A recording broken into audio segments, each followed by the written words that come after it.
चिंटू चुंटी और मिट्टू टिड्डा हरी वादी में एक साथ अपना दिन शुरू कर रहे। चिंटू पौधों के पास से एहतियात से दाने समेट रही थी।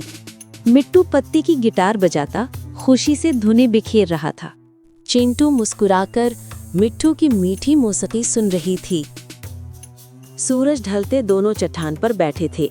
मिट्टू नरमी से धुन बजा रहा था। अचानक घने बादल उमड़े और वादी में तेज हवा चलने लगी। बारिश में भीगती चिंटू फिर भी खाना जमा करने में लगी रही। ठंड से कांपती चिंटू जल्दी से अपने घर के अंदर दाखिल हुई। मिट्टू घबराकर चिंटू के दरवाजे पर जोर से दस्तक देने लगा।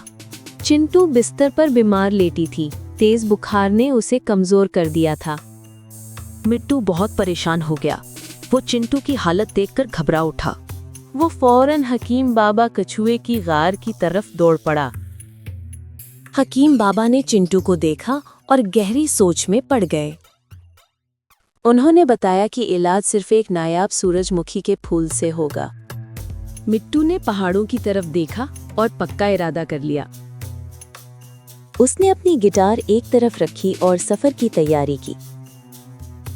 मिट्टू अपने दोस्त की खातिर जंगल के रास्ते पर रवाना हो गया। एक तेज बहता दरिया उसके सफर को रोकने के लिए सामने आ गया। मिट्टू ने एक बड़ा पत्ता काटा और एक छोटी कश्ती बनाने लगा। वो पत्ते की कश्ती में लहरों का मुकाबला करता हुआ आगे बढ़ने लगा। मिट्टू बहादुरी से घने जंगल में दाखिल हो गया।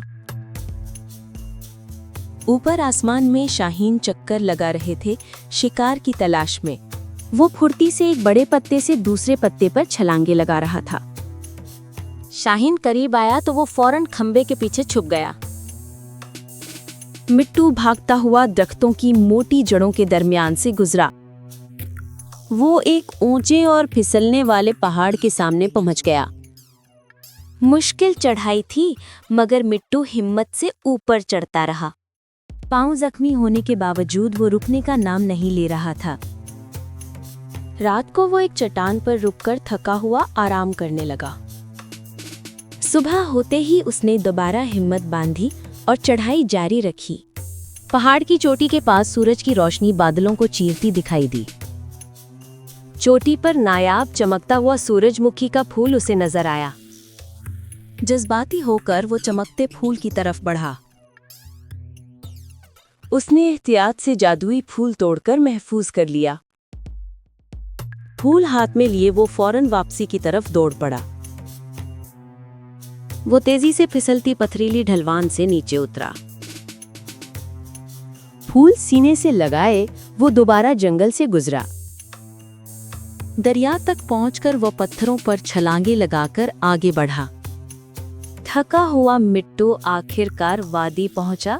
उसके हाथ में शिफा। उसने जल्दी से वो फूल हकीम बाबा को दे दिया। हकीम बाबा ने फूल से जड़ी बूटियों की दवा तैयार की।